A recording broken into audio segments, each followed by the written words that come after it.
Good afternoon, and welcome to NASA's Kennedy Space Center. I'm NASA Press Secretary Jackie McGinnis, and as you all know, in just a few days, NASA's Artemis-1 mission is scheduled to lift off from Kennedy's historic launch pad 39B.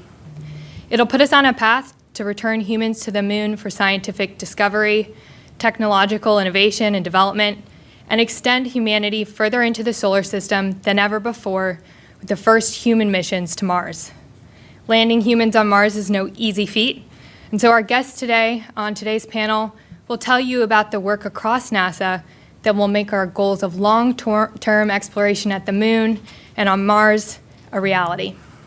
Joining us today, we have NASA Administrator Bill Nelson, Bhavya Lal, NASA Associate Administrator for Technology, Policy, and Strategy, Jim Free, NASA Associate Administrator for Exploration Systems Development Mission Directorate, Kathy Lueders, NASA Associate Administrator for the Space Operations Mission Directorate, Dr. Thomas Zurbuchen, NASA Associate Administrator for the Science Mission Directorate, Prasun Desai, NASA Deputy Associate Administrator for the Space Technology Mission Directorate, and NASA astronaut Randy Bresnik. We'll hear from each of our speakers and then open it up for questions from folks in the room, on the phone, and on social media. You can press *1 to get into the question queue and use hashtag Artemis to ask your questions online. Administrator Nelson, take it away. Thank you, Jackie. Well, here we are. We're going back to the moon, but we're going to live and learn and develop new technologies because we're eventually going to Mars. The goal was set by President Obama. He gave a date of 2033. It's more likely that now, through several administrations into the Biden administration, we'll see that landing on Mars late in the decade of the 2030s. But it's a time of excitement. Just think what's happened in just a little over the last year. We landed on Mars with a rover that's the size of a truck, and we flew a little helicopter in an atmosphere that has a 1% atmosphere. And then look at what happened starting Christmas morning. And the result of that, after 244 things after a perfect launch had to work, we are getting the first pictures of what will be 20 years of pictures of light that has originated in the far reaches of the universe. Already, we've seen it over 13 billion years at the speed of light, 186,000 miles per second. It'll look back to 13.5 billion years, shortly after the very beginning. So there's a big universe out there to explore. And this is the next step in that exploration. And this time we go with our international partners.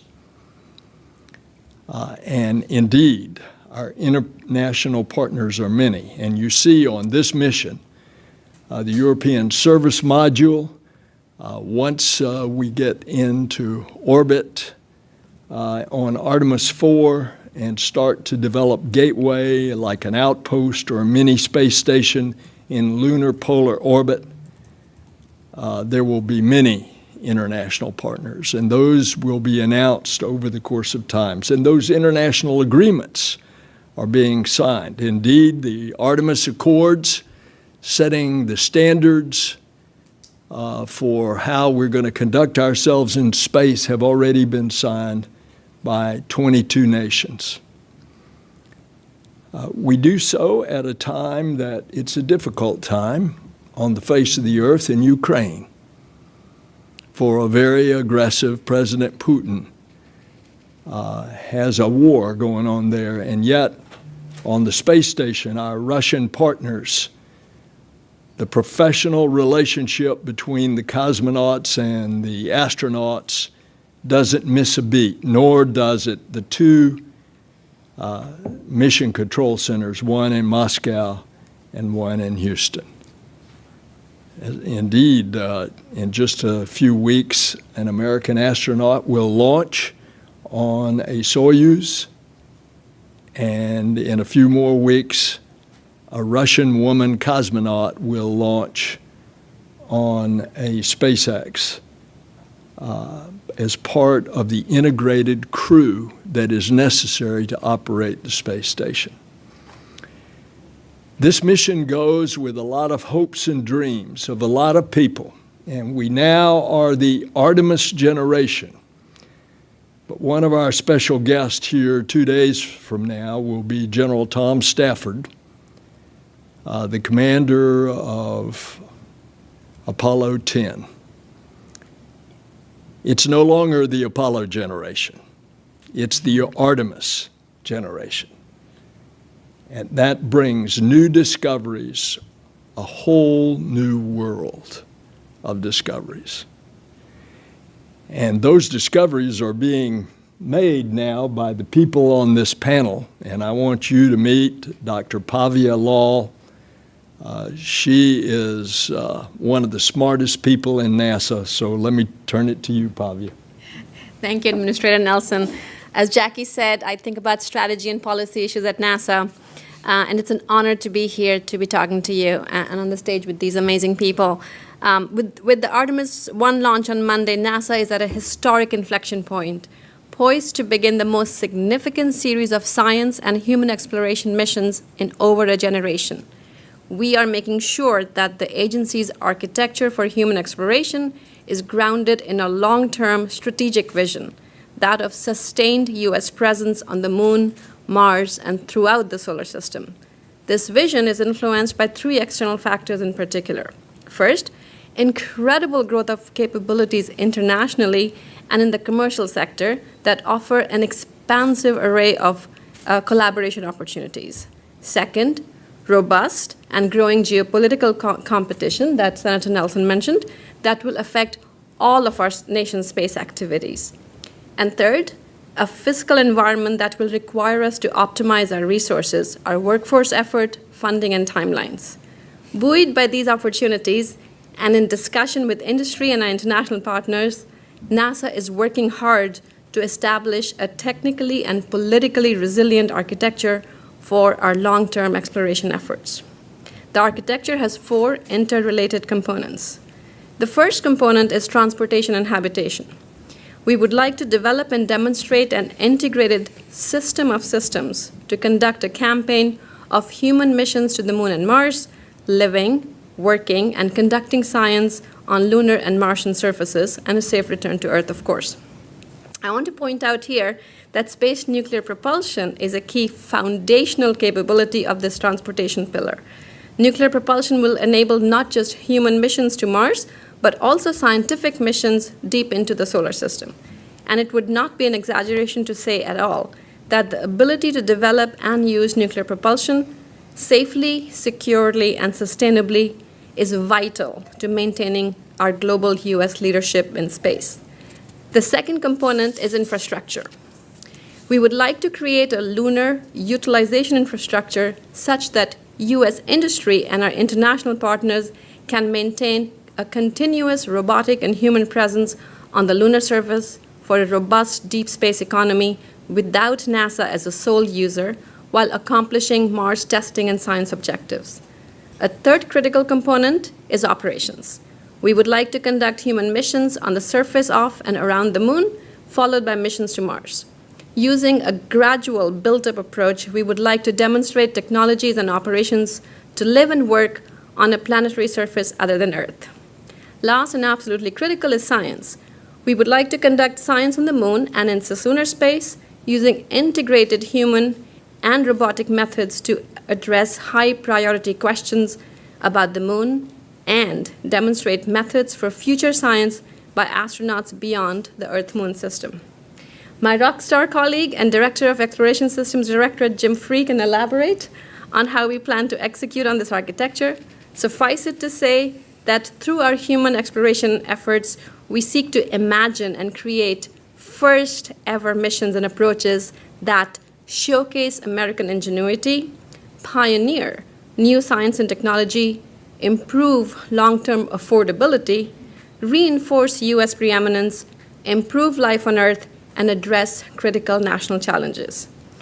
Let me end my remarks by saying that what we are starting with the Launch Monday is not a near-term sprint, but a long-term marathon to bring the solar system and beyond into our sphere. I feel privileged to be part of this invigorating vision, and let me hand off to Jim now. Thanks, Bhavya. Good afternoon, everybody. It is really a great honor to be here with all of you and with the folks on this panel, especially my mission directorate colleagues and friends, I think I could say that, and to be part of the Exploration Systems Development, what we're trying to do globally, and frankly, to be part of the Artemis-1 team is a great honor for me. If I could have the first slide, please. We do have a beautiful vehicle out at the pad today, although at one point you couldn't even see it. It was raining so hard. We have a launch team and an ops team and a recovery team that are rested as those folks can be with the hard work they've had and the excitement they have ahead. We did have our L-2 mission management team. You heard about that today. And the vehicle is so attractive, it got a nice lightning strike to our Lightning Tower number 2 today. I know some of you have heard about that. I looked at my phone as close to 2:30 as I could. I told them I was coming on here. It looks like it was a low magnitude strike. It has the potential to have crossed a threshold, but the teams are looking on it. As you can imagine, a lightning strike, there are a lot of nuanced parts of a lightning strike analysis that you have to do, so they're working through that now. I'm sure they'll get an answer out here this afternoon. So still work ahead, but we did do call to stations today, as you heard earlier, so it is exciting. And this first mission is our first test of our deep space transportation systems before we put crew on them. It is foundational in that sense that we need to learn about the vehicles before we put crew on them for Artemis-2. It also sets us up long-term at the moon and on our Artemis campaign going to Mars. I love the way the administrator started talking about Mars. But as you've heard over the course of the briefings this week, this is a very risky mission. We have, I'll say, simple but aggressive objectives. That is to get the vehicle into orbit, in orbit, and back home, and understand how the systems operate. We need to understand how the heat shield performs on its reentry, and we need to recover the vehicle. All of those things are our objectives. I'll say those 3 objectives. We do have a lot of things that could go wrong during the mission, and places where we may come home early, where we may have to abort to come home. That's how we test the system too. With that objective of getting the vehicle back, that is incredibly important as well. So we will be balancing risk, and I say we, look, it's the teams that are launching this thing and operating it and plucking it out of the ocean. Those are the folks balancing the risk. And we put systems in place to understand the risk and know the risk we're taking. But that risk is there because there's great reward on the other side. Going to the moon, studying the environment of the moon, what you can learn by staying there longer, and developing those capabilities we need on the lunar surface and in orbit around the moon, it's very much worth that. It's even more worth it when you consider what Artemis does here on Earth. We talk a lot about what's going to happen in the next 42 days, but the tech development, the investment in state-of-the-art facilities, advanced manufacturing, diverse businesses that can provide components to us, supply chain issues. I think you've heard about that along the way. Growing the aerospace field, which frankly I'm completely biased since that's the field I'm in. That new generation of workers that are going to be inspired by seeing that rocket fly and that capsule fly and come home. I think will generate as much as the Apollo generation did. That long-term presence, economic benefit, and really that thirst for science is what makes Artemis different. And we have put science in from the very beginning. I actually got interviewed for Science in Seconds today. I was very honored. I said probably I could speak seconds about science, but the science is what we're doing from the beginning. Dr. Zurbuchen will talk about some of the science on this mission and how we're really planning to get that central to our architecture in the future. The next slide, please. You know, as we develop our architecture, sorry, I have to see the slide. As we develop our architecture, as I said, science in mind, right? We're starting with our rocket, our spacecraft, and our ground systems that get us there. Next slide, please. Gateway, our gateway in orbit around the moon has science being built for today by the Science Mission Directorate and our international partners. It's our transfer point, our staging area. The landing system that's going to put boots on the surface for us in development today. The rover that will take the astronauts out to the science sites, both pressurized and unpressurized rovers.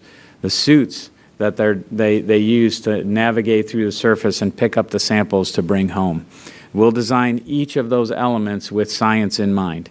As more science equals more learning about the moon, how it formed, how we can stay long-term, and how we move on to Mars. And as we learn about the moon and build out our lunar presence, looking at our systems going to Mars, we'll develop capabilities at the moon that will enable those things to happen. We need the transportation, the habitation, the things that Bhavya talked about that we're putting central to our objectives. We're going to be sustainable this time. That doesn't mean we're staying 365 days a year. It means we're going to be able to stay for 30 days and help enable others to stay there while we're not there. But the important part of this is we're going for all humanity, and we're going with all humanity.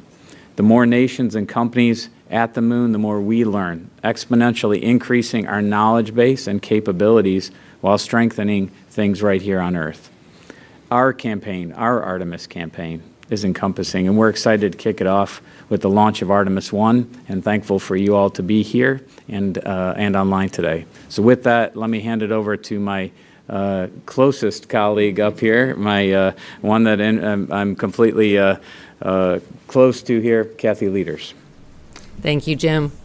It's really amazing to be, part of this Artemis team. I'd say everybody here on the dais here is part of our Artemis team, and here representing the broader team that's out there really getting all this work done. And I'm going to jump into my first slide.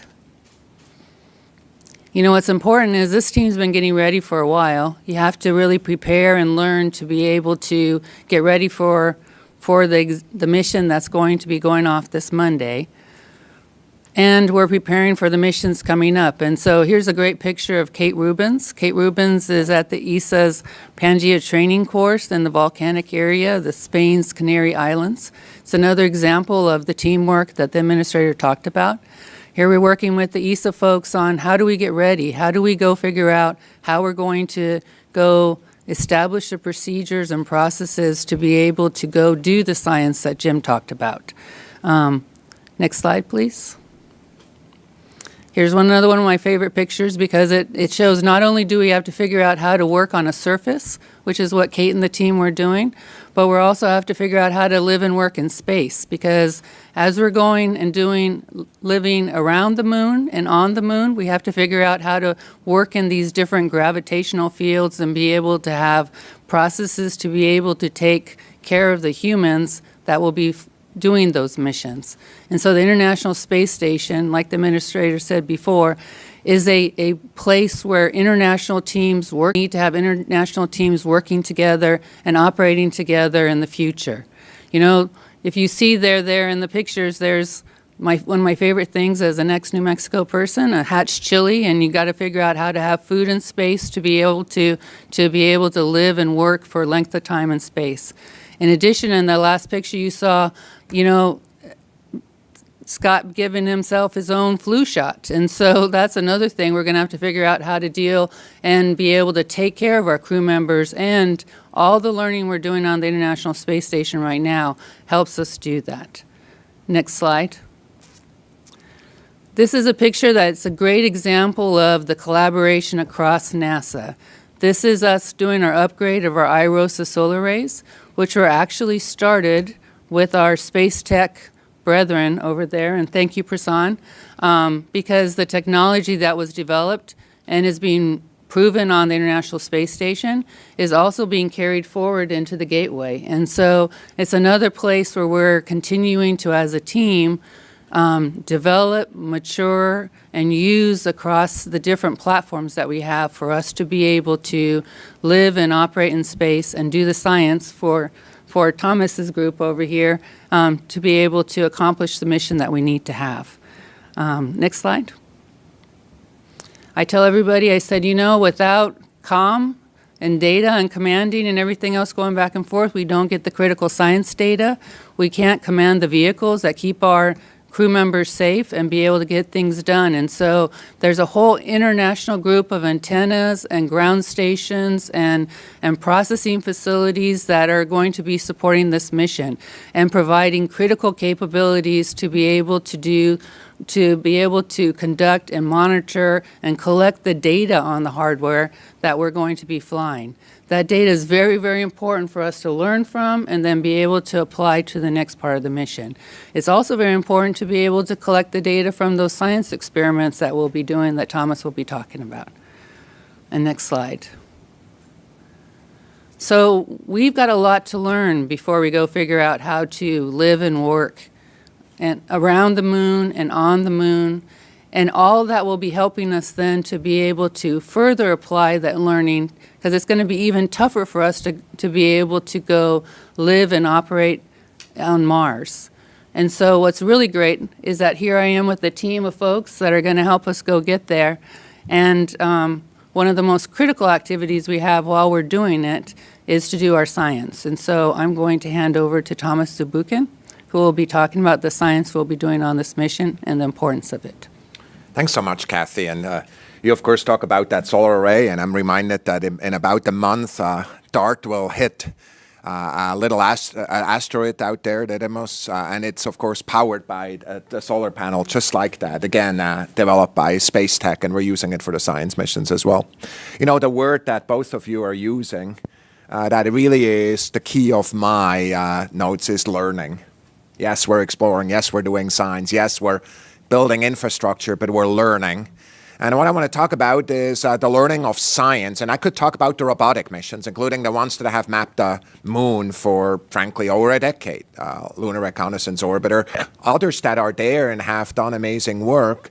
But I want to talk and kind of go back and look at human exploration. And the first image gives you my favorite picture of human exploration. If you hang out with me, you know that picture, which is a picture of, first slide, please, is a picture of Buzz Aldrin standing next to a science experiment, which is a little foil, an aluminum foil that's correcting the solar wind as it's coming down at about 400 kilometers per second from the backside. You see the shadow going forward. That, of course, was collected, brought back to Earth, and it's the kind of science that was done on Apollo.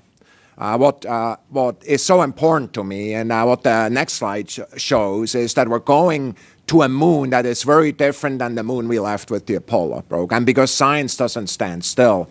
We learn a lot of stuff about this moon, and here is just one of the indications of it. It's, of course, a measurement by the Moon Mineralogical Mapper on the Indian mission in 2009, and of course in a paper of 2018 that shows water resources. Two of the CubeSats that are launching with Artemis-1 will map that water at different ways. One using kind of epithermal neutrons, the other one using IR to go look at mapping those resources that are there. It's those resources, of course, that are really, unexpected, kind of in the picture of the moon that we had in the past. Another element that is so important in the science that is done is indicated on the next slide, please.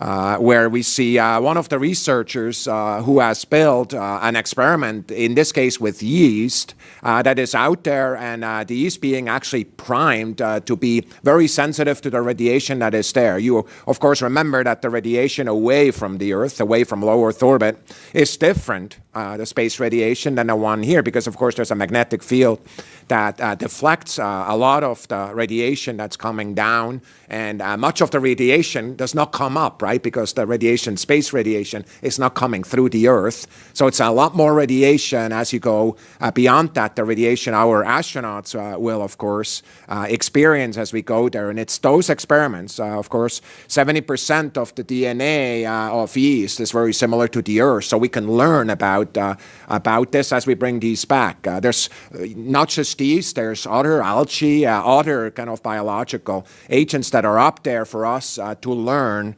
about radiation damage. The most important part, though, is indicated on the next slide, which is the future. And I want to tell you, when I think of this is an artistic image, of course, of an astronaut on the surface of the moon, and there she is, and lunar regolith is through her hand as she is there, and what we're thinking about, of course, is the lunar landers that perhaps supported that, the overall artificial intelligence, perhaps even a ground team on the ground that actually, with the enhanced comm that you just talked about, Kathy, will provide information that's there. So you say, well, that's nice, nice fantasies. No, that is what our decadal strategy of planetary science and astrobiology has told us to do. Precisely those kind of robotic human science that are prioritized for the first time by the national academies. And frankly, just last week, we listened to a presentation, all of us up here, kind of that decadal coming back with these priorities. And there's a lot to learn, but we're excited. And Artemis-1 is really the starting point of active learning of that human exploration and context of a moon, as I said, that is very different than the moon that we left the last time we were there many, many years ago when I was a little kid, and I don't have any recollection of that, and neither do most of people on Earth. So that's what we're going to do. Now, tell us about space tech, Prasun. Thanks, Thomas. Thanks, Thomas.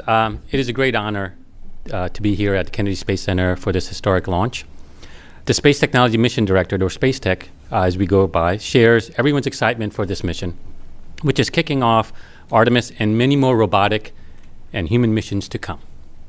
We in Space Tech use our portfolio to develop technologies needed to go, land, live, and explore on the moon and Mars in collaboration with industry, academia, and other government agencies.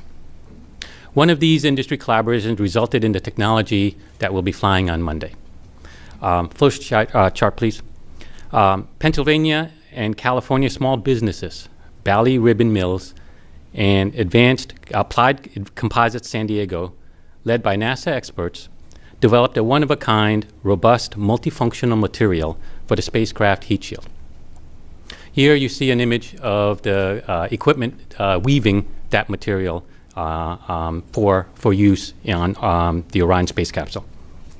They worked with STMD or Space Tech to mature, test, and deliver this woven thermal protection material for Artemis-1. Next image, please. Lockheed Martin used the material for Orion's heat shield compression pads. Here's a close-up look of what that looks like. If you go to the next image, please. On various locations around the surface of the outside of the aeroshell, as well as to insulate and protect other parts of the spacecraft. These are just two examples of small businesses supporting our next steps in human exploration by implementing new technology. We also will work with industry to support technologies in the areas like excavation, construction, in situ resource utilization, and power for the moon and Mars. This past week, we announced awards for 3 companies to create prototypes for vertical solar array systems to provide continuous power near the moon's south pole. We're also working on approaches to develop power through ongoing fission surface power collaborations with the Department of Energy. This work will yield modular fission surface power systems designed for the moon, and we also plan for this technology to power our exploration on Mars in the future. Exploring Mars will require additional suite of new technologies. For instance, we recently announced a collaboration with the company Microchip Technology to develop a next-generation high-performance spaceflight computing processor. This processor will have 100 times the more computational capacity of current spaceflight computers and advanced fault tolerance, enabling the complex computations we need for future Mars missions and other places in the solar system. SDMD is fostering technology to get humans to Mars and land on the surface. We're working with industry to mature nuclear propulsion technologies, which could provide the power and the speed we need to get crewed spacecraft to Mars in a shorter time frame. Once we arrive, landing on the order of 20 metric tons on Mars is also a challenge. Can we go to the next image, please? Our LARFTED mission will demonstrate an inflatable aeroshell technology that could help land crewed missions on Mars. It is slated for a launch in beginning of November for a demonstration here at Earth. We're also demonstrating precision landing technologies like navigation Doppler LiDAR on the moon under the Commercial Lunar Payload Services Initiative, or CLPS program. Across all our focus areas, CLPS flights will will help us demonstrate the technologies that can be used on the moon as well as Mars. A number of these technologies have already been started to be developed on the Perseverance rover and demonstrated. Precision landing capability when Perseverance landed, and currently right now on Mars, we're converting the carbon dioxide oxygen from the atmosphere to oxygen that we could use for either refueling our spacecraft or breathing for future human crews. In closing, I want to acknowledge and thank every individual, business, and supplier that is helping to make Artemis and beyond a reality. Together, we are charting the path to the moon and Mars through thousands of businesses and hundreds of towns across this country that are part of this endeavor with us. Thank you. Thanks, Prasun. And before we hand it over to Randy, we have a message from Jessica Watkins on the ISS. Hi, I'm NASA astronaut Jessica Watkins on board the International Space Station, flying 260 miles above our planet. From here, we have a tremendous view of our planet. It gives us great perspective on Earth itself, but also on the amazing accomplishments humanity can achieve. The space station has been the place where we've learned what it takes to live and work in space and how to keep astronauts healthy for long periods of time. So many of the things we do on the space station are giving us the knowledge, technologies, and tools we need for Artemis missions to the moon and for our human missions to Mars and beyond in the future. To me, exploration is about pushing the limits of what we're capable of. As someone with a background in planetary geology, I'm really looking forward to all the science we will conduct on the moon. The samples we'll bring back, the knowledge we'll gain from understanding the lunar environment better than we ever have before. I'm also looking forward to the surprises, the things we'll find or learn that we don't know about yet. Our Moon to Mars exploration efforts are for everyone. We'll be watching the Artemis-1 launch from here on the space station along with all of you. Good luck to the Artemis team, the Space Launch System, and the Orion spacecraft. Thanks, and now Randy, she's teed it up for you. Well, there's a saying in the space business that you never want to be a speaker that follows the astronaut. And I'd like to say I have to kind of add to that. You never want to be a speaker following the astronaut that's speaking from space. But as representing the implementers and the operators of all the science and exploration efforts you've heard, this distinguished panel of NASA leaders discuss, NASA's Astronaut Corps has been involved every step of the way. Embedded in the programs and the directorates, we're there to share our spaceflight experience and expertise in the design and development of these spacecraft, because ultimately we represent the people and the humans that will be on these vehicles that are going to be making these missions to the moon and then ultimately onto Mars. And so a lot of the progress recently has been on the hardware, and certainly Artemis-1 being an uncrewed flight represents that hardware. But the human presence has been involved along the way, because that is the pathfinder for our next mission, which is Artemis-2, which will send humans out beyond low Earth orbit for the first time since 1972. And so everything we're doing with Artemis-1, we're looking at through the lens of what can we prove out and what can we demonstrate that'll buy down risk for the Artemis-2 crewed mission. Certainly, as Kathy Lueders mentioned, we're training our crews through Earthbound analogs, space analogs, as well as ones that are, taking the ISS, that incredible, space exploration test bed, and using that for analogs as well as testing hardware. One example of that hardware is the fact that we know that Artemis is the sister of Apollo, but the twin sister of the toilet that's going to be on Artemis-2, that's over in the ONC, is up on the ISS right now getting tested out and learning more about it before we actually fly it on the Artemis-2 mission. And so that's a great example of that. And so we have an incredibly diverse astronaut office and astronaut corps, in both terms of people and from their experience. And we're able to harness all those skills and talents and wide variety of them. Planetary geologist to military test pilot. That's just one example of 2 people in the office. But we've got astrophysicists, we've got educators, we've got medical doctors, we've got engineers, of course, and even a veterinarian. And so we're using all those talents to be able to go out and do these exploration missions that are going to be taking place very soon on the moon and ultimately on Mars. So thank you. Thanks, Randy. And now we want to hear from you all. So for folks in the room, if you have a question, if you could raise your hand. As a reminder for the folks on the phone, if you could please press *1 to get in the queue. And online, if you could use #Artemis. First up, Marcia Dunn with AP. Marcia Dunn, AP for Mr. Free.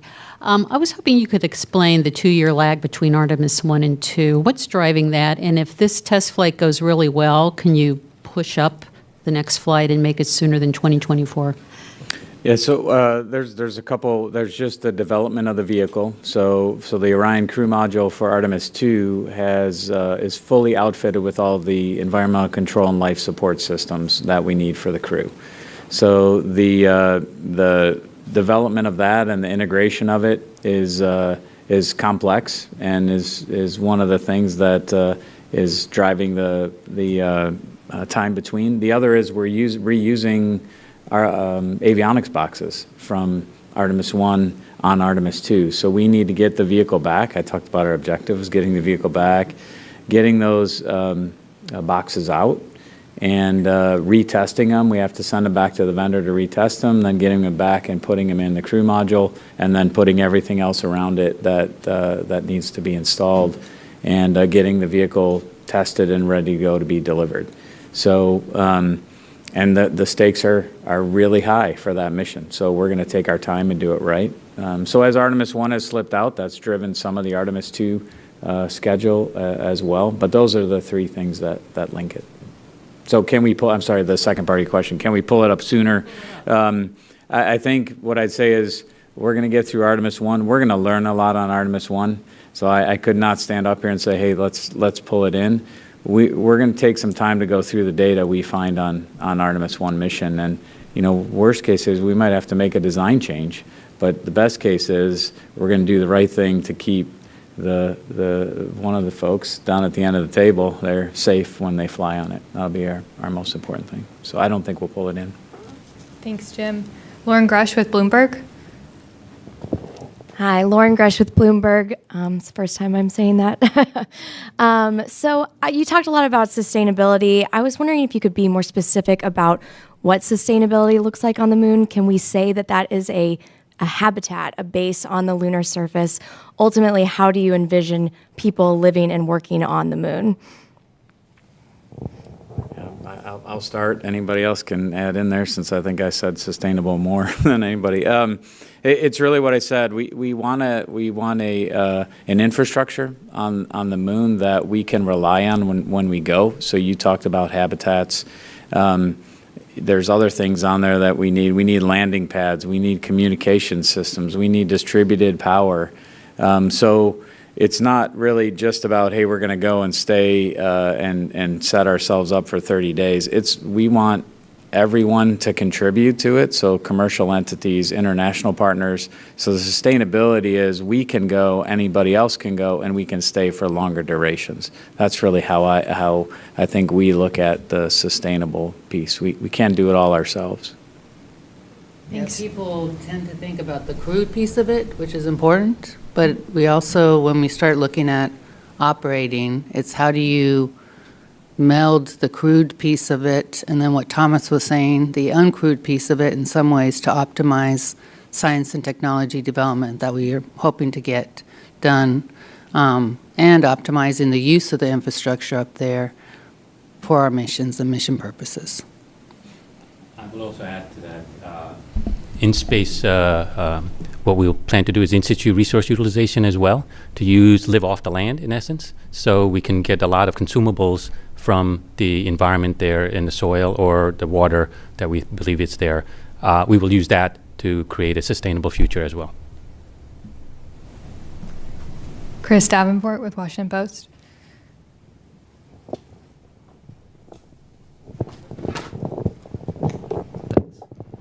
So just to follow up on that, for whoever wants to take it, there's a lot of talk about the astronauts and the rockets, and that gets a lot of the attention, but things like distributed power and dealing with ISRU and regolith, all those problems, I just wonder, do you feel like you're investing enough in those programs to create this sustainable presence? I don't mind starting, and I think Prasun can probably talk about some of the other. From my perspective, we have to put our plans together now for what we need as we develop the architecture. So we need to put in our budgets today the surface habitation that was mentioned earlier. We need to put in the budget today the rovers that we need to get out and do the science.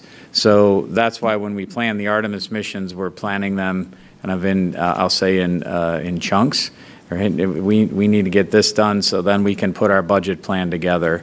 And then what feeds those elements that we bring down are the technologies that are developed in STMD. So are we doing enough? I would say I'd love to be doing more, but we also have to be realistic with the development that we can take on, that we can do in partnership with other countries and other entities, and then how fast the technology can be built as well. So Prasun, I don't know if you want to follow on to that. I would add, so we are making investments now. We have plans for all the various different types of technologies to develop so that we can have the infrastructure in place. Power, it starts with power. Power enables you to do everything. So we need to be able to have sustainable power on the surface. And I mentioned we awarded 3 contracts just last week to start to getting that capability. We're developing modular power systems, fission-based, that will also increase the amount of power. And with that, we have plans for doing a pilot plant for in situ resource utilization, where we will excavate and process the regolith and or the water to get consumables that will be useful for us in the future for all our activities. And so we are laying the foundation for all the different systems that are needed, communications, for example, structural, advanced manufacturing to do autonomous structure building on the surface. So all these things we are making investments on. And sure, we'd always like to do more than with higher budgets, but we are starting that process now. Also, if I could add to that, we're also thinking creatively about how to bring commercial entities in as bigger partners. So not just buy their technology, but think about buying power and some of those as services. So it's the range of options that are being considered. Jeff Faust with Space News.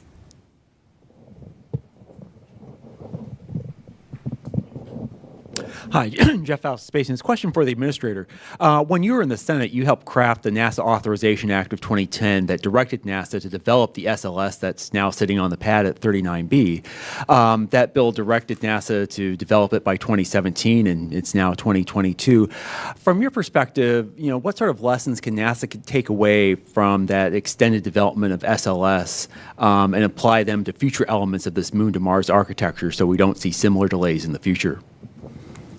That legislation, now law, also directed the development of the commercial activities in space. And we have seen the extraordinary successful commercial crew, commercial cargo to orbit under Kathy's leadership. And the combination is what has been described to you today. Now, your essential question is, what do you do to stop there being cost overruns and overruns on time? I would simply say to you that space is hard, and you are developing new systems and new technologies, and it takes money and it takes time. Need you look any further than the extraordinary instrument we have 1 million miles from Earth, now taking pictures of the universe, looking back in time. So what we are doing in the future to try to stop some of these cost overruns, we are simplifying the system. We are taking, for example, 16 contracts and combining them into one, so that we have one area, that one contractor that is responsible for all the subs. We're implementing a program office for Moon to Mars so that we can have better coordination there. We're trying to do all of these things and at the same time do space. And the proof will be in the pudding. But right now, we're on the cusp of something that is pretty great. And it's been described to you from this panel, and you have been seeing it out there, and the hopes and dreams are on that pad, 39B, right now. Next, we're going to take a question from the phone. Christopher Kokonos from Astronomy Magazine.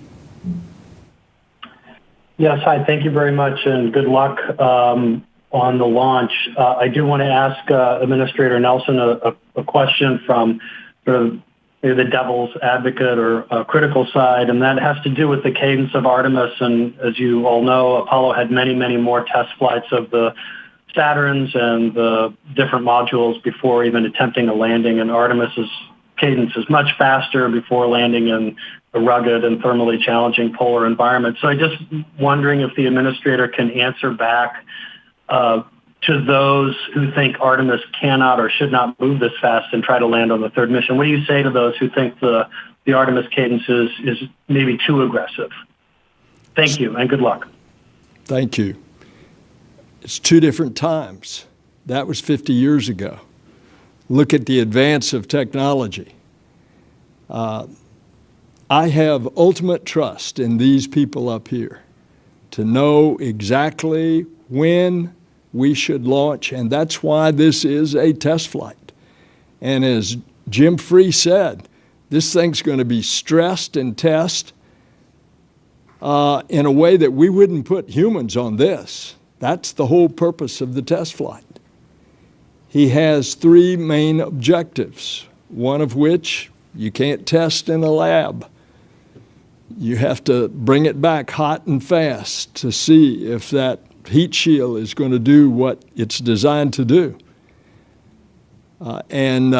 So that's the difference of 50 years of technology and techniques and computing and all the advances that go into this. But when you get right down to it, space flight is risky business. And we accept the risk because there is great reward. To do less is to deny ourselves and our identity as the American character. Irene Klotz with Aviation Week. Thanks. Thank you. For Senator Nelson and anybody else who might want to chime in, what do you think at this point is the pacing item to get astronauts to Mars in the next 15 to 18 years? The timetable was set by President Obama. He said 2033. Each successive administration has supported the program, and The realistic time now that I'm informed is late 2030s, maybe 2040. Would anybody like to pick up on that? Yeah, I mean, I would just say the pacing items are environmental control and life support. We're doing testing on ISS to try and buy that down today. Radiation protection for the crew. Obviously, the effects are a lot different, as has been said, outside of low Earth orbit. And an entry, descent, and landing. I mean, we've landed, I'm probably going to get it wrong, 1 metric ton, and we have to land like 15 to 20 to get humans down there. So, and those tests are much like things we can do them back on Earth, like lofted that Prasun talked about, but that technology has to be developed. And I haven't even mentioned propulsion yet, but because everybody, that is the kind of everybody jumps to propulsion, but the 3 things I mentioned have to be solved as well. So to me, those are the pacing items. A lot of that work is happening on ISS today with funding out of our organization. For the life support system, there's radiation protection things going on, entry, descent, and landing. So those investments are starting now. But to me, those are the 3 that I would highlight outside of propulsion. I think one of the things people don't think about is keeping the crew healthy, both physically and psychologically, for a 3-year tour, right? And when you think about it, it's why having these differential environments to be able to have crews be able to be on orbit, the International Space Station, land. We right now actually have the crew, as soon as they land, go do different activities to see what they can do after being on orbit and being under certain protocols, Irene, because if they land on Mars, they're going to have to do things when they land on Mars after this trip. And so, it's really, what's great about that mission is it's testing us on all fronts, human, technology, behavioral, and it's going to take us really advancing the state across everything, which is exactly what you want us to be doing. Thanks, Kathy. Thanks, Jim. Next up, BBC France. And Radio Canada, Frédéric Castel. Can you tell us, you underlined the importance of the objective to land on the moon. What is precisely the schedule once you have achieved this first mission successfully? What is the schedule when you don't have Starship, which has flown once? Thank you. So, we to land on the moon, we have to have the systems will be tested on 1. We have to have Starship, and we have to have our suits. We have a development plan, a contract with our human lander company, SpaceX, that has development milestones in it and technology development milestones that we work and we monitor with them along their development path. And they our team understands the challenges that they have, and when they launch Starship, we'll be there with them, watching them develop the technologies that they need to. I don't want to lose sight of the fact that we also just awarded our spacesuits contract, which is just as important. Starship could be ready, and if our suits aren't ready, we're not going to land on the moon. And the inverse is the same. If our suits are ready and Starship isn't. But I will tell you that when you get beyond Artemis 3, and you start lining up Artemis 4 and 5, we have a lot of development to go through, and a lot of things have to come together for the mission. So we've got to get used to the fact that some things are going to go slow, some things are going to go on schedule, and some things are going to go fast. But they all have to come together ultimately in that mission. My confidence comes from the fact that we have a human lander team that is, I believe, the best people in the world to understand landing on the moon. And we've entrusted that role with them, and we have a contract to SpaceX to deliver it, and it's their job to deliver to the contract that we need. Just can you tell us if 2025 remains realistic? That's still our goal. That is still our goal. So I talked about SpaceX. We have those development milestones. We just awarded the suit contracts. Part of the way the contracts work for suits is we put task orders out. We August 5th, I think, got the first task order responses for exploration suits that have a schedule laid out in those. The team is trying to work with the contractor to put that task order in place, and we'll hear from them I'm sure in the coming month, pending what the next month looks like when we launch on Monday. But short term, we have our structure is the administrator talked about the Moon to Mars program office that we've been directed to put in place by Congress, but we have a org structure today that there's one person I can go point to and say, tell me how things are going on Artemis-3. And that person is tracking all the milestones that need to come together for that. We're still hopeful to make it there in 25. Thanks, Jim. Marcia Smith, Space Policy Online.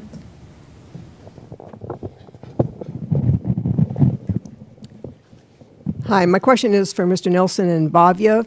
When you're talking about the big strategy, the Moon to Mars strategy, doing this in 18 years, I'm curious, how do you balance the interests of the people who just want to get to Mars and worry about getting stuck on the Moon, and those who really want to get stuck on the Moon because they think there's a lot of stuff to do there and they want a sustainable presence? How do you balance that? How do you come up with a cadence of missions that's affordable and politically saleable and all of that to satisfy both groups? Go ahead, start. So that's an awesome question, and that has been the tension throughout. And in fact, that's one reason we've kind of gone, from Moon to Mars to Moon. And this administration obviously supported the continuity of staying on course. I think what we have done is, and we are continuing to do, work with our industry partners, the international partners, to develop a series of objectives.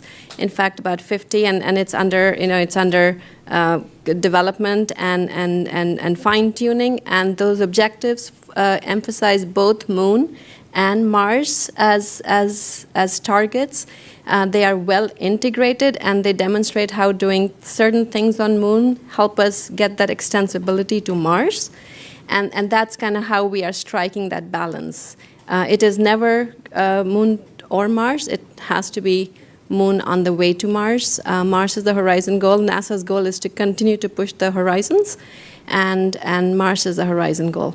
I don't know, Senator Nelson, if you'd like to add, or Jim? And that's the legacy of the Biden administration. They have not ramped it up another notch. It's not just to the Moon, it's to the Moon, then to Mars. And that's what has been explained to you today, and that's how we're going to continue. You heard some of the exciting stuff that they're doing in space tech in order to prepare us.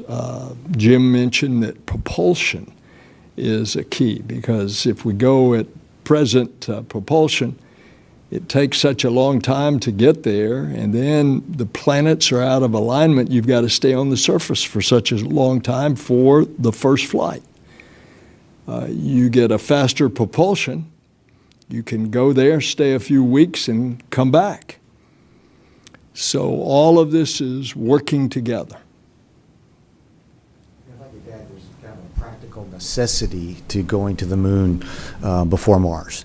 You take Apollo, and it brought back lunar regolith, and we found out how jagged and broken and destructive that was to mechanical, things in the spacesuits.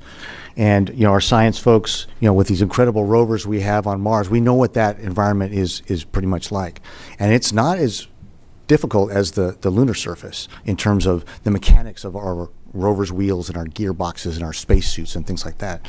And so, if you think of going to the Moon as a camping expedition, and Mars being a further out camping expedition, you're not going to go out to the Alaskan wilderness with just going to the sporting goods store and buying a tent and getting your boots that are brand new out of the box. And you're not going to go out to the Alaskan wilderness without having tried that stuff on yet, broken it in, make sure it works. You're going to go to some local place that's a little closer that maybe you can come back to pretty quickly, come back home if your shoelaces break or something like that. We're not going to have that option when we go to Mars. We take everything that we need with us.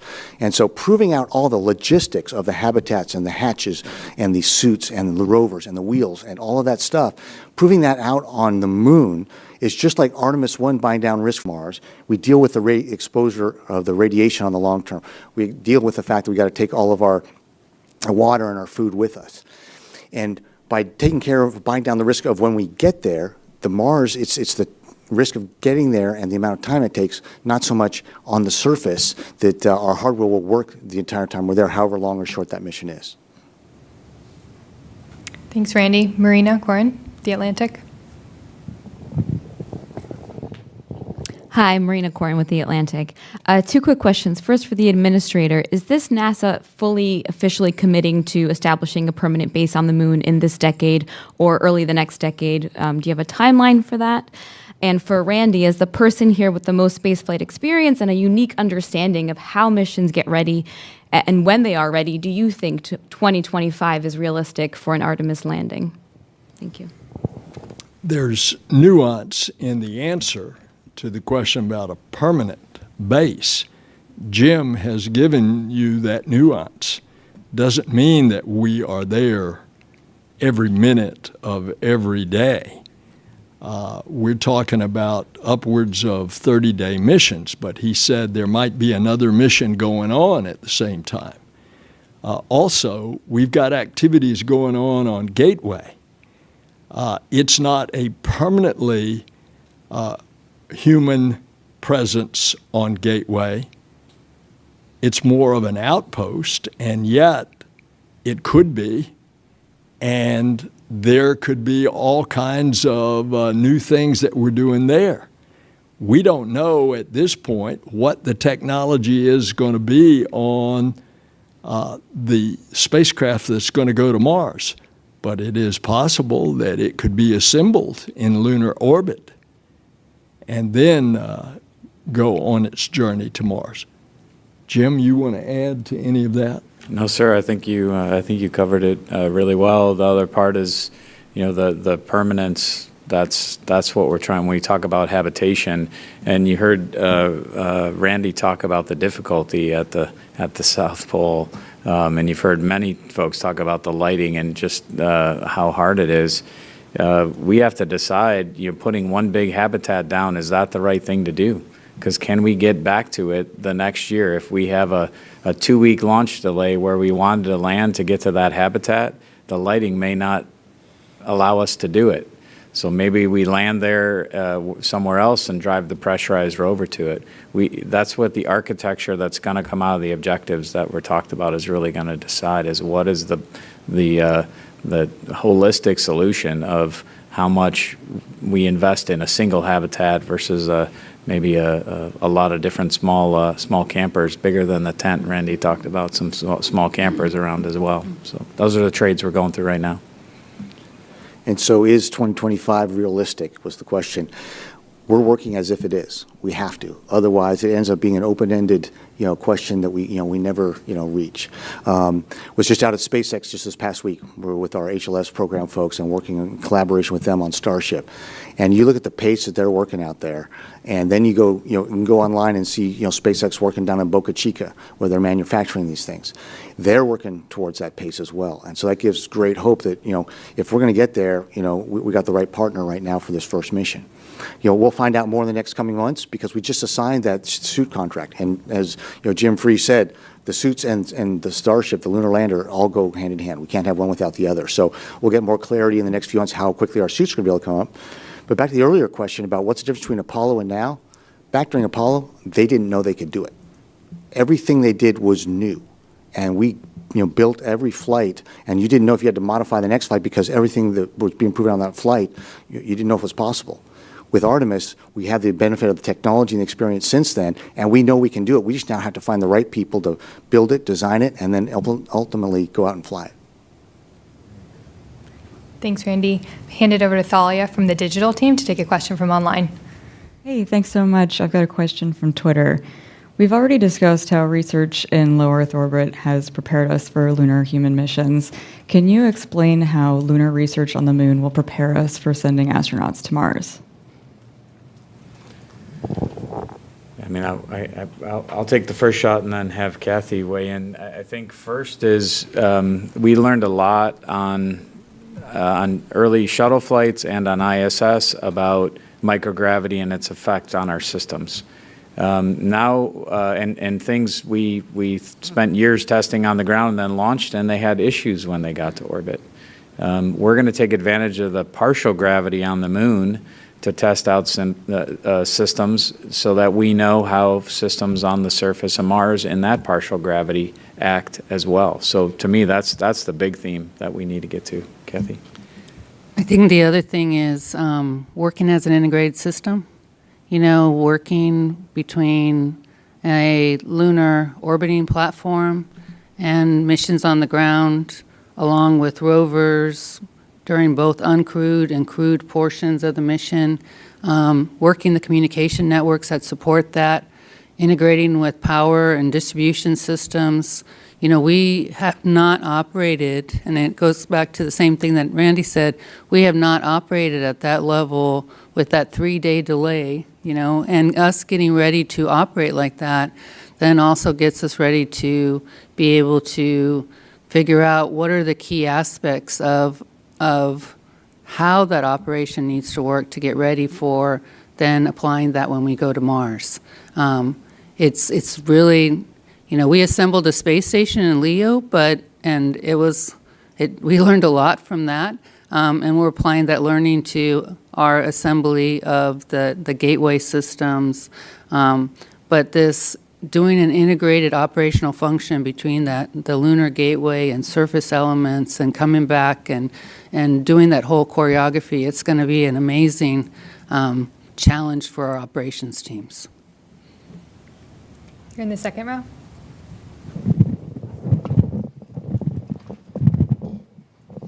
Nicole Mortellero, the Canadian Broadcasting Corporation. I guess this actually is a question for you, Jim. I know you said earlier that you wouldn't move Artemis-2 up. However, let's say, for example, you couldn't do a translunar injection and you had to do a free return. Would you consider moving Artemis-2 up as a second test? Yeah, I think we need to look at how we achieved all the objectives. That heat shield is such a critical test for us. And if we don't achieve the objectives, we need to take a hard look at what that second flight's going to be because of having crew on there. So I think we'll look at each of the objectives and each of the systems and decide. Well, we achieve all our objectives, right? Hey, we have good confidence that we're okay to put crew on it. That we still keep our diligence in building the next vehicle. But I think the what ifs are for us right now probably hard to say. Would we turn that into a different test flight than we envision today? Right now, our belief is we're ready to fly on Monday. We've tested this vehicle on the ground as much as we can to get the data back that we needed, and now our best environment is in orbit, and to get it back and understand the data, and then see what Artemis-2 holds, and hopefully it holds launching 4 crew. Here in front. Sawyer Rosenstein with Talking Space. When it comes to Gateway, what are some of the main objectives that we're hoping to get from Gateway? And you were talking about the fact that there are portions where it will likely be without crew on board. Is there some research or anything that you're hoping to accomplish or that can be accomplished while it is just orbiting uncrewed? So I'll give you a brief answer and then maybe ask Dr. Zurbuchen to follow up.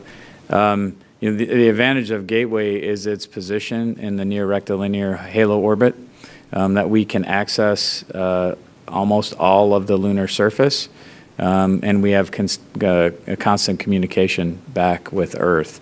So it allows us to get to any place we'd really like to go and always be able to talk to it. When it's without crew, I'm sure we're still going to be running systems, so we're going to get runtime on our systems and get some understanding there. But let me have Thomas talk about the science side of it. So the way we think about Gateway is both by looking at the outside of the Gateway, but also the inside of the Gateway. Both are research platforms, just like on the space station. We have on the inside of the space station amazing work going on by astronauts and some of the stuff remotely controlled from the ground, and then also on the outside. So on the outside, we're going to launch one of the systems with actually hardware already, science instruments already mounted to it, and it's going to be focused on radiation. Remember, one of the key challenges of Mars, a Mars trip, because of its duration, because its intensity, especially at various levels of solar activity cycle, is to manage radiation. So what we're going to do there is not only make measurements, but also develop software that help us kind of assimilate measurements from that platform into that forecasting system. That will be a technology that's essential as we go away from the Sun-Earth line where all of our forecasting occurs now. So basically it really is developing capability also with other cross-agency partners to do just that. So that's going to be on the outside. We actually think that there's other experiments. We're actually competing them in a Science Mission Directorate, kind of in our AOs, announcements of opportunities. Individuals can use the outside of the gateway. One thing you could think about is gamma ray measurements, which are pretty rare, and you won't book big baseline, so it matters that you're away from the Earth for that. That's outside. Inside is a variety of measurements of the type, frankly, not modeled by some of the small payloads that I just talked about. It's really also there is looking at the different environment of space that is there, using that as a platform. We're really interested in learning how life evolves in space along all these dimensions, gravity being one of them, from 1G to 0. How we, on that axis, how biology works is, frankly, very hard on it. Like reproduction, how will it work on this axis? The other side, the other axis, of course, is pressure. There's radiation environments on a third axis and so forth. So we're really trying to kind of connect experiments both on the space station with the gateway and other platforms that we're going to look at. So for us, we think the excitement is big and in the whole science community taking advantage of this. When astronauts are there, we're really excited to work with them. That are there so often. That helps us accelerate. But much of the science that we're thinking about, frankly, will also take advantage of the gateway when it's not inhabited at that particular time. Here in the first row. Thank you. Tarek Malik with Space.com. I think I have two short ones, one for Jim for clarification and one for Dr. Z.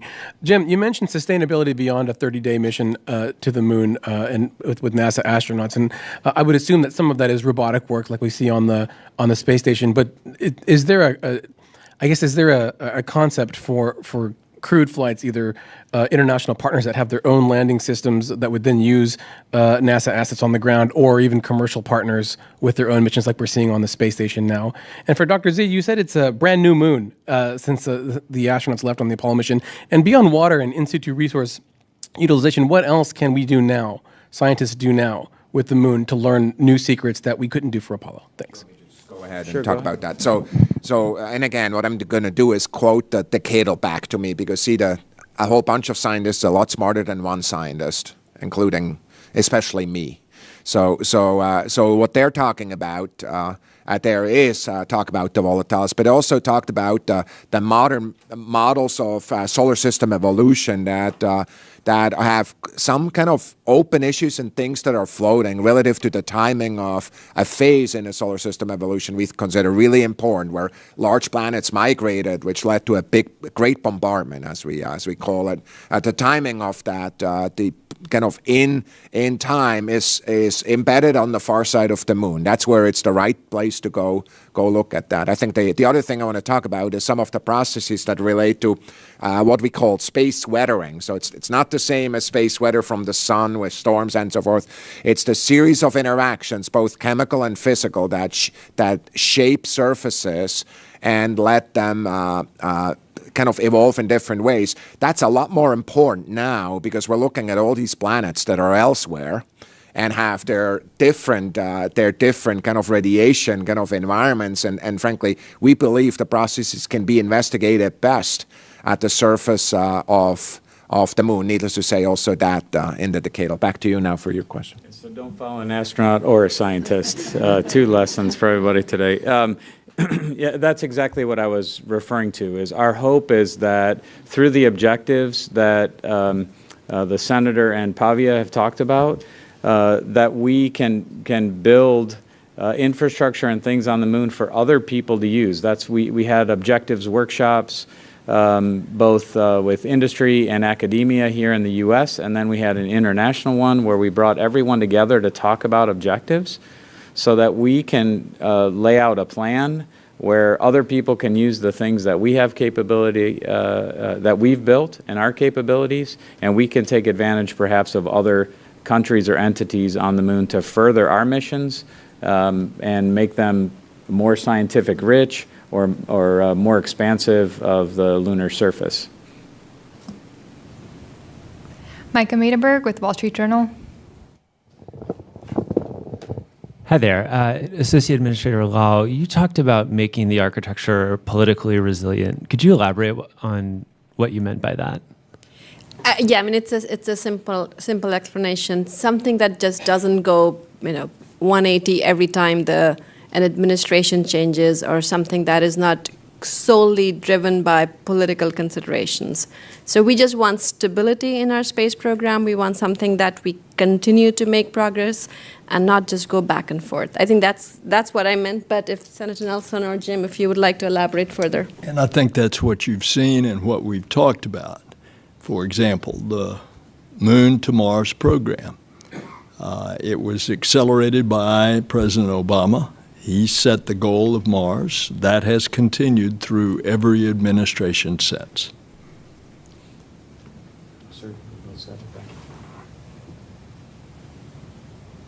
In the back row.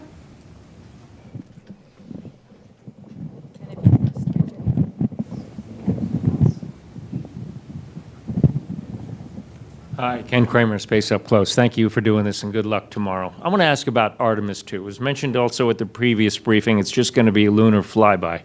Why is that? Why don't you go more bolder? Why don't you go into orbit? Apollo 8, the first mission to the moon, went into lunar orbit.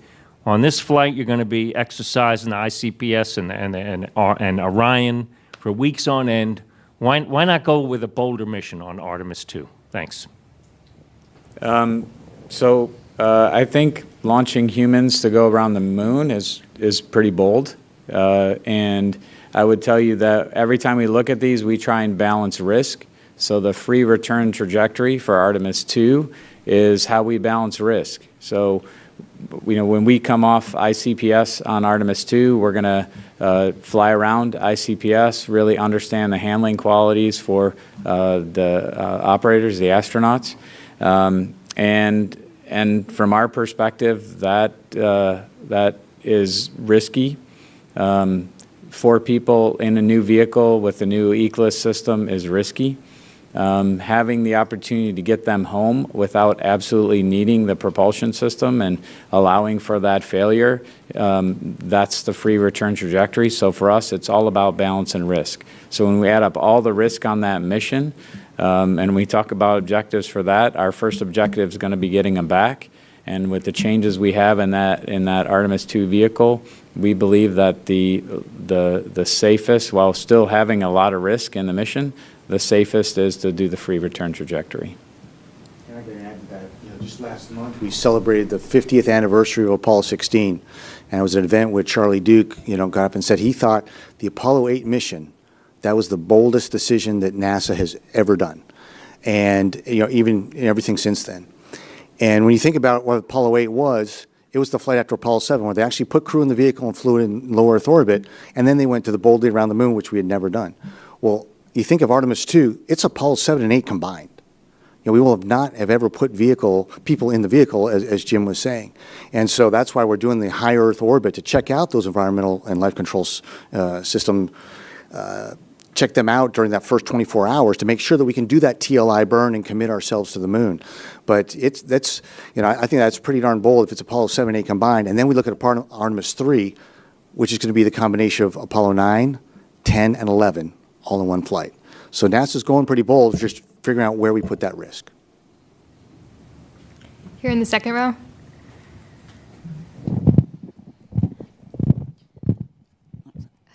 Nicole Mortellero, Canadian Broadcasting Corporation.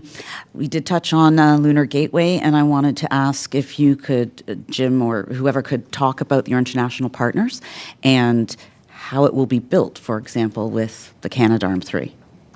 Right, so our international partners are on Artemis-1 today with the ESA service module and a number of the CubeSats. So we're starting with international partnerships like we're starting with science.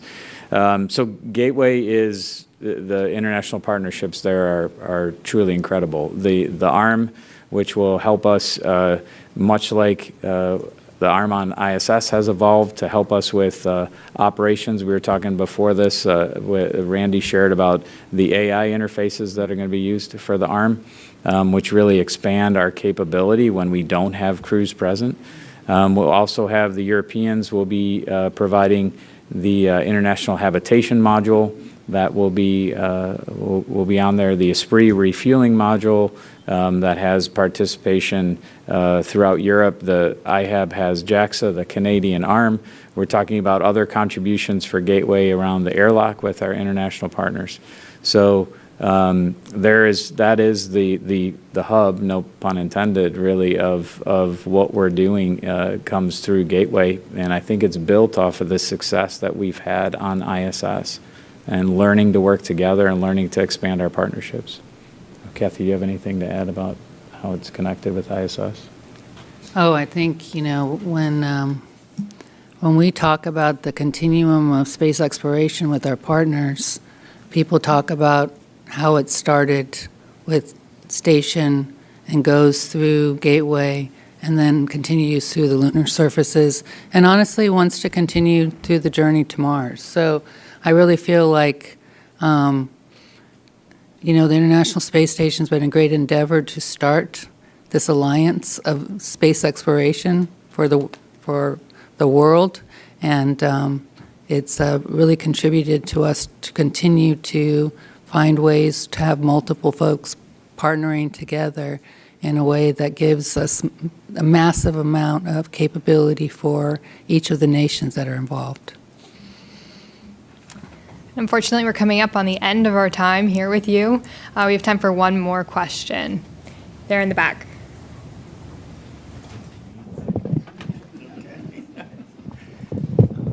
All right, this question is for the administrator and also for Randy. Apollo was kind of short compared to 30 years of shuttle compared to this, which is, I know Moon to Mars is your office, but once you get there, at what point is this a new era, and to what degree does this go out? And once you conquer Mars, what does that open up for you? And really, for the astronaut corps, I want to know, what is the approach of the corps to potentially going on these missions that might be, like the Moon is, you're there and back, and Mars is much longer. So I'd like to know, has anybody thought about that, spoken about that? And those are my questions. Thank you.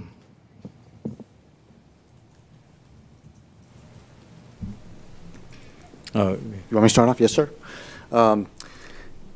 Yeah, certainly being able to go there and come back to the Moon, and 3 days away. Something goes wrong, we can hop in a return vehicle, go up to the show, and come on home. There's that big stretch where we go from having, this constant contact with Earth, maybe a little bit of time delay, but real constant contact, constant availability. You can send up, logistics modules to the Gateway if we need more supplies. And as Kathy Lueders was mentioned, how we're using ISS to kind of look at beyond just the hardware aspects, it's going to be a big difference when people are on a Martian vehicle and we go out beyond that point where you can no longer have constant contact with Earth, where every conversation you have is you recording something, sending it, and getting a recording back. I think that's going to have a profound, psychological impact on the crews. And these are things that's why we do these analogs out in the extreme areas on Earth, and we're trying to do more with ISS to expand and challenge the way that we do operations. And so certainly we're all up for it. We've used the NEMO underwater experience on Aquarius on our NEMO missions to live down there for weeks at a time. And the one that I was on, we actually had a comm delay of 20 minutes. So we actually practice these types of things. But I think of my experience on ISS where for 5 months I saw 6 human beings and listened to 6 human beings live. Can interact with 6 myself included. And it was so different when I got back to Earth, and I found that when I saw people that I'd known for years, it was tough to recognize, put the face with the name. There's just something that you're not around it. You're not practicing that capability and that technique every day. And so when I think about now having, however many people are on the crew, those are the only humans you see and interact with live for years at a time.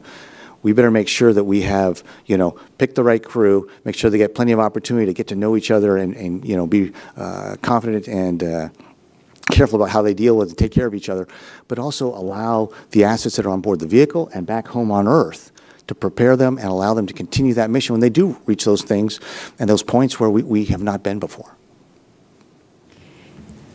At the core, your question is sort of what happens after Mars. And at the very highest level, our goal isn't just to go visit a place, right? It's to bring the solar system and beyond into our economic realm, right? And that isn't just something NASA does. Obviously, NASA is a leader there, and we think about it, but all the people in the room, all the people watching, the entire global space community, all of humanity thinks about this, right? So it's, in a way, it's sort of saying, what happened after the Lewis and Clark expedition? Well, there was so much that happened after that, right? So it's sort of the same analogy. Obviously, it's harder. We don't have the same sorts of resources, but we have even more resources. And we think about it at NASA on a daily basis. I know there's those in the space community that think about it. We want to learn to live off the land. We want to learn to live off the land for the long term. And those are the sorts of things that we want to do after Mars. Pretty incredible. We're actually going to just do one more. Sorry, Jim, right in front. For taking my question. Jim Siegel, I'm with NASATech.net. I wanted to go back to the comment that Senator Nelson mentioned at the outset about going to Mars and going to the moon. I find it pretty easy to describe to my readers why we're at the International Space Station, all the benefits, the hundreds and hundreds of benefits that we have gained as a society, not just as astronauts. But I'm having a little trouble doing the same thing for why are we going to Mars, for example. I've heard that Mars has a lot of helium-3 and that can solve the energy crisis and so on. But without being esoteric about this, without saying, well, it's because Americans are leaders and kind of all of that, what would you tell the average Americans who might be sitting here right now? Why are we going to Mars? Why are we going to the moon? This is what I would tell them. First of all, that basically is the fulfillment of our destiny.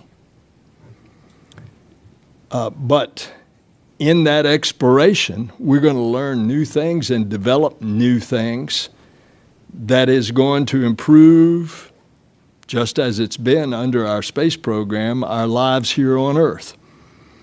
Last week, I was in Kansas. I was with a corn farmer where we are giving him real-time information on the moisture content of the soil in this crop and next to it, that crop, so that he knows what to plant.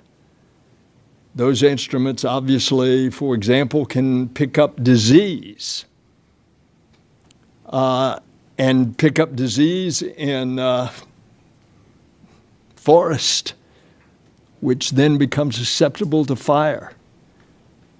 That certainly is going to help our life here on Earth.